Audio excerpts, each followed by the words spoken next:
Bom, a outra coisa, porque apesar de toda a responsabilidade atribuída aos controladores, o investimento no controle interno ainda é muito pouco, os prefeitos aí, viu?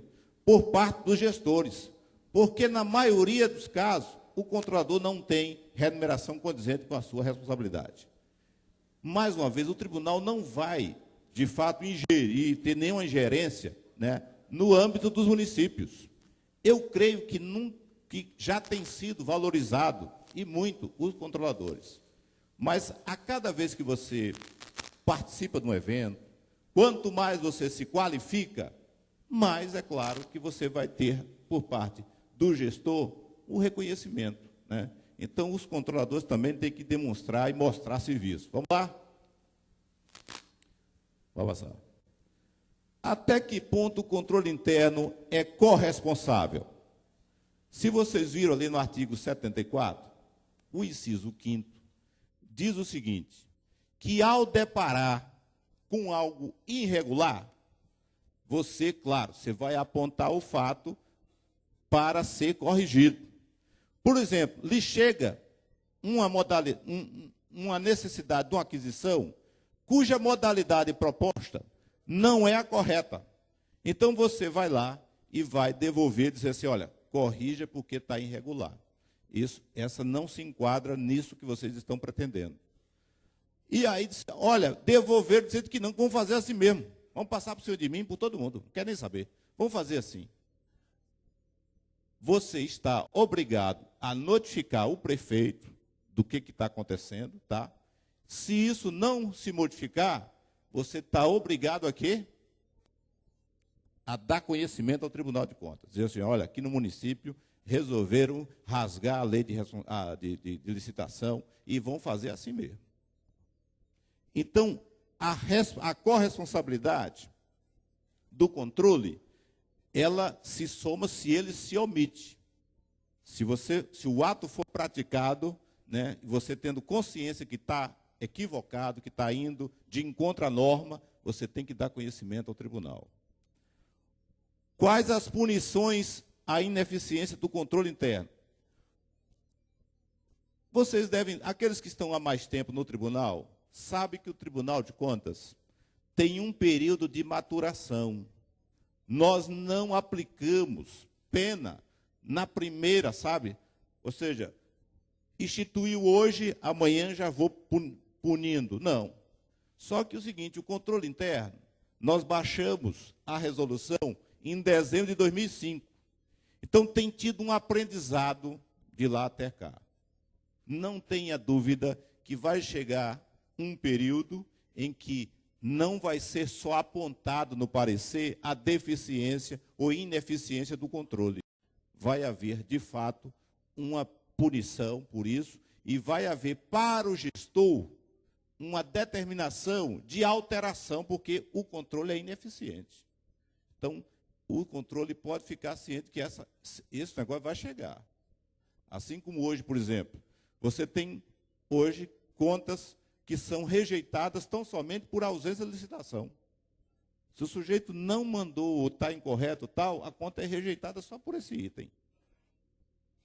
Então, o dia chegará. Vamos lá. O TCM possui em sua agenda de capacitação um momento único com o chefe responsável pelo sistema, já falei que nós vamos ter e vamos integrar um com o outro aqui. Pode passar, por favor? Mais um. Porque o TCM não permite que o controlador interno da Câmara acompanhe os vereadores quando visita o TCM, sendo que o mesmo está mais capacitado, preparado para isso. Gente, a atribuição de ir até a ICE, fiscalizar as contas do Executivo, o que tem a ver isso com a atribuição do controle interno da Câmara? Absolutamente nada. Nada. O controlador da Câmara ajuda ao presidente da Câmara a não errar nas suas contas e não na do prefeito. Quem tem a função de fiscalizar é o vereador. O chefe do controle interno, do sistema de controle da Câmara, ele tão somente supervisiona as contas da Câmara, tá? Vamos lá? Por favor, esclareçam, o controlador é ou não considerado agente político? O mesmo serve ser servidor exclusivamente concursado? Aqui os prefeitos têm um certo temor, né? É mais um gasto, Dourado, que se abre. Na verdade, olha só, eu particularmente acho que o controlador deveria, de fato, ter o mesmo grau dos secretários. Por quê? Porque ele vai fiscalizar os secretários. Igual, por exemplo, a CGU, no que pese não ser um ministério, mas a CGU, a gente sabe que o Jorge Age, ele é considerado ministro na estrutura da União. Então, tem o mesmo grau, o mesmo status. Então, para que o controlador tenha, sabe, a competência e não fique também, sabe por que é o seguinte, já pensou? O controlador, essa semana eu vou dar uma checada lá na educação. Aí o secretário chega, quem é você? Não, aqui você não vê nada, né? Pode tirar o cavalo da chuva. Então, na verdade, o controlador ele precisa de uma independência e um grau de competência e de também hierarquia para que ele possa também estar fiscalizando todas as áreas. Porque, na verdade, é o seguinte, o controle ele tem que estar ligado ao gabinete do prefeito, tá? Então, ele não está submisso a nenhuma outra ingerência a não ser do prefeito. Então, direto ao gabinete do prefeito é que o controle deve ficar ligado. Então, ali, mas cada um dos municípios é autônomo para ter a sua controladoria, ou sistema de controle, ou seja lá o que for, ok? Sim, quanto a concursado, por que o tribunal não obrigou de que só pudesse ser integrante do conselho aqueles que ingressaram mediante concurso? Porque o próprio Jorge Age não fez concurso público, certo? Ele é o controlador da União, mas ele é um cargo comissionado. Ele pode ser demitido a qualquer momento. Então, não há uma obrigatoriedade quanto a esses cargos, tá? Para assumir. Então, cada município também é autônomo para colocar. Alguns têm colocado, inclusive, até por mandato. Então, o controlador ele tem um período de mandato à frente da controladoria, para dar independência e tal. Mas isso cada município é quem vai regulamentar, ok? Vamos lá? A obrigatoriedade por parte dos gestores em investir mais em seus controles. Mais uma vez vem esse enredo, né? O que eu acho é o seguinte, a gente precisa ter consciência de que para que as contas tenha, de fato, uma decisão pela aprovação, nós precisamos superar muitas coisas. E o meio de superar é que o controle seja o filtro das irregularidades. Antes de chegar na ICE,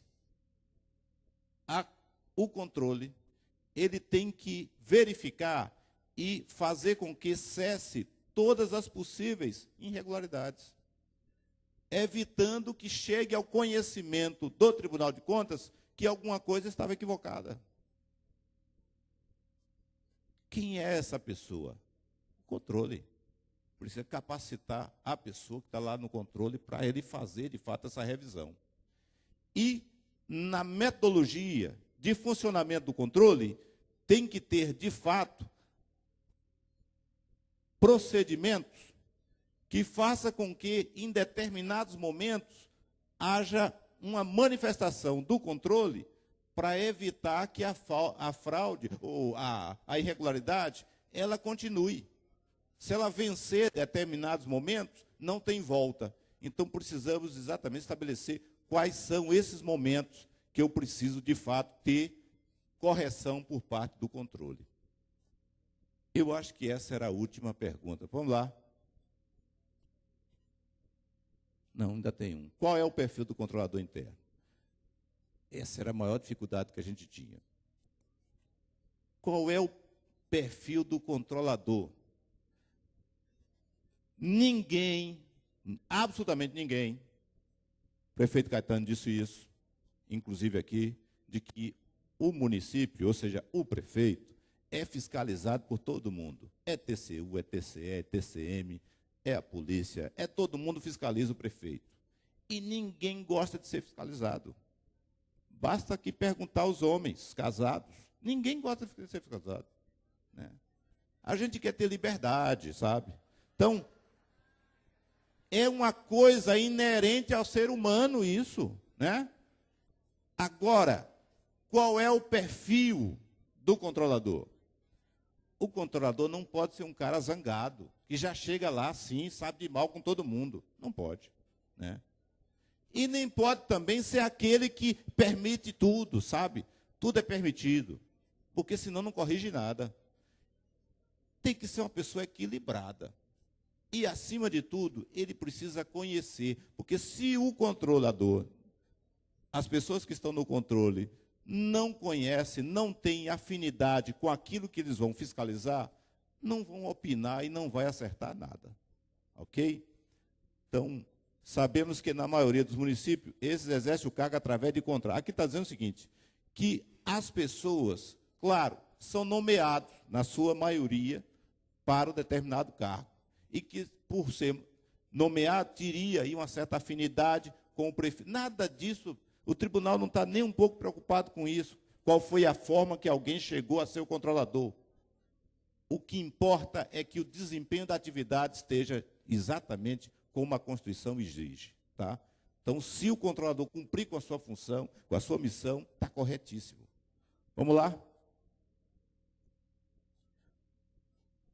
Sendo o controle interno a alma da administração, esse aqui ficou assim entusiasmado. Essa foi a pergunta lá do primeiro encontro. Tá?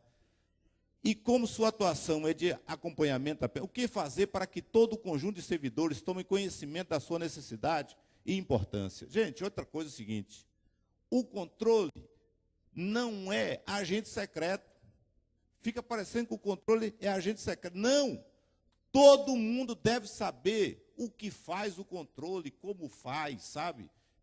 Como é que você vai chegar lá na saúde, o que que você vai exigir deles?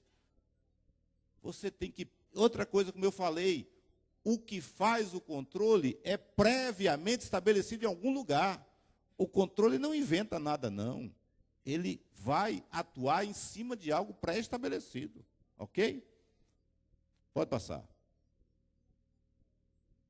E graças a Deus acabou. Para vocês, eu aguentaria aqui mais umas 3 horas, tá? Se alguém tem mais alguma pergunta sobre controle, né? Vamos tentar, então, ainda ver aqui, não sei quanto tempo vocês aguentam ainda, tem pelo menos uns 5 minutos, né? O importante é o seguinte, a gente tem melhorado? Tem melhorado, tem. A gente tem visto hoje. O SIGA, hoje, está configurado para que o controle é quem tem a obrigatoriedade de enviar os dados para o tribunal. É o controle que solicita, por exemplo, a abertura para correção, é o controle quem tem, de fato, a competência, a legitimidade para falar com o tribunal. Ele é a ponte entre o tribunal e o município. Você, que é controle, que não tem assumido o SIGA como devia, você precisa tomar pé imediatamente disso. Porque o SIGA é o caminho entre o tribunal e o município. Então, a gente está precisando ajustar, azeitar isso aí, para a gente andar mais rápido, ok?